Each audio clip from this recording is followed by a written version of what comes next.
Darren Marks can't get a room. Darren's making his own room. He's got to make a little debris shelter to live in all week, huh, Darren? I'm making my own room, and boy, is it going to be cozy. Whee! Sticks and leaves. Gosh, I'm going to install this in my apartment when I'm finished. It's so comfortable. We're out here in the wild with a man who calls himself a survival expert, because he is. He's been taking training courses for the last several years, and now he can sustain himself in the woods without anything man-made. He's that guy, Sean Pearson, from the Nature Awareness and Survival School. And this week, he is teaching me to live in the woods with very little man-made, my clothes, and a knife. And that's basically it. When we come back, we're going to finish up the debris shelter and get going for the week in the woods. Stay with us. Yeah, he's laughing. Darren's going to live in the woods for a week, Darren. I got to run down a checklist with you. We know you're going to live in the woods for a week. You're not coming in. You're going to live in a debris shelter. You're getting expert help. All right, food. Yeah. What are you going to eat? You bringing food? Well, all right. The tough part is, no, I did not want to bring any food, but... Huh?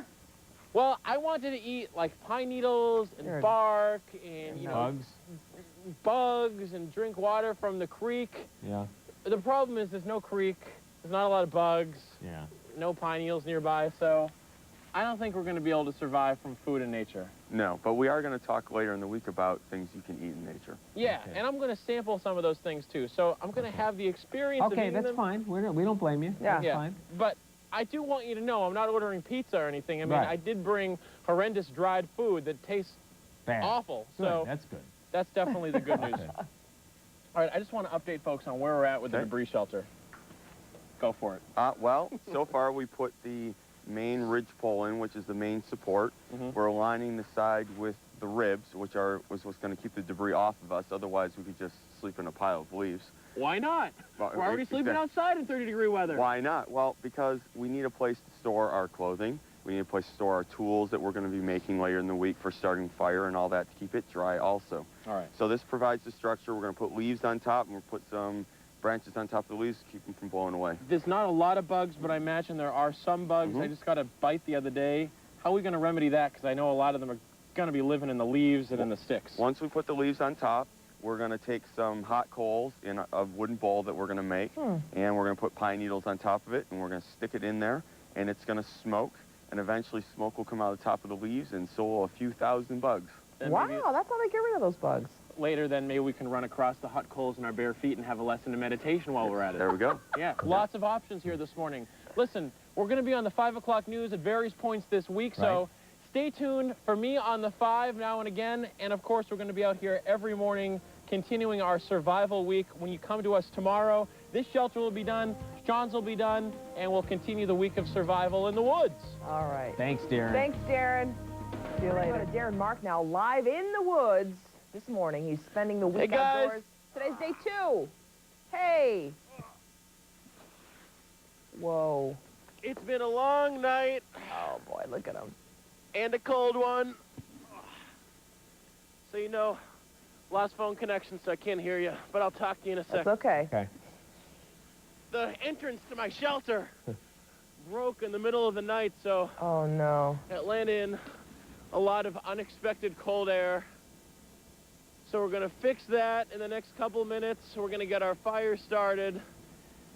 And this morning, we are going to teach you how to build fire, not using any matches or lighters or flint, but only using something called a bow drill. It's very cool, and it actually works. I saw it yesterday. We are also going to be building primitive bowls today. So, when we come back, I will be more freshened up, not using deodorant or toothpaste or anything, because I'm living in the wild. Glad you're over there and not me. You're out in the fresh Stay with air. us. We'll be back here. The entrance to his little Back out to hut. Darren now, who's living this week in the woods. Thank goodness you have some expert help. Did you stay warm last night? No. It was about, I'd say, 11:30 at night that I woke up, and I thought to myself, oh my God, I have to wait 5.5 hours until I'm on TV. What am I doing out here?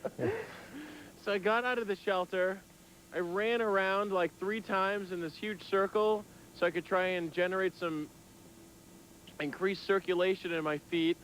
That didn't work, so I went to bed, and then I woke up at 2:30, and I thought, oh my God, it's 3 hours until I'm on TV. So I did the exact same thing, and now here I am, and we're ready to do the show. So when we come back, we're making a fire, and we're making some bowls. He's out in the woods all week long, and unlike last year when you lived in an igloo, you're not moving from your post, right? You're staying there for the full 5 days. Right. When I lived in the igloo, I got up after the show at 7:05, and I went inside or I went home and I took a nap. The point is, I did not stay outside 24/7. But Right. this is different this year. I am staying outside 24/7, and also with the igloo, you know, I ordered pizza and I was drinking soda and Snickers bars. Not this time around. I'm eating primitive foods. I'm really trying to live the life of a survivalist this week. And I'm doing it with the help of this guy. His name is Sean Pearson. He is one of the co-founders of the Nature Awareness and Survival School in Rochester. And right now, we're making a bowl, aren't we? Yes, we are. Yesterday, we did shelters, and the other 3 important things are fire, water, and food. And today is all about fire. So once we have our fire, we have to have something to put our food in. Now, we're going to actually show folks how to make a fire later in the show, not using matches or flint, but just using pure wood, and that's very cool. So stay tuned for that if you're up with us this morning.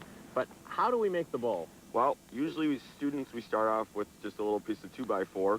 It's an easy way for them to learn. We take coals out of a fire and just put it on the 2x4, and we keep them red by either blowing on it with our mouth, or this is a reed that I got by a stream, and you just blow on the coals.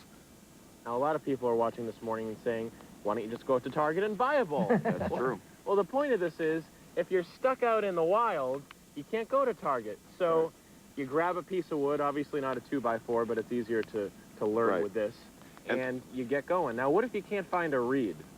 You can blow on it with your mouth.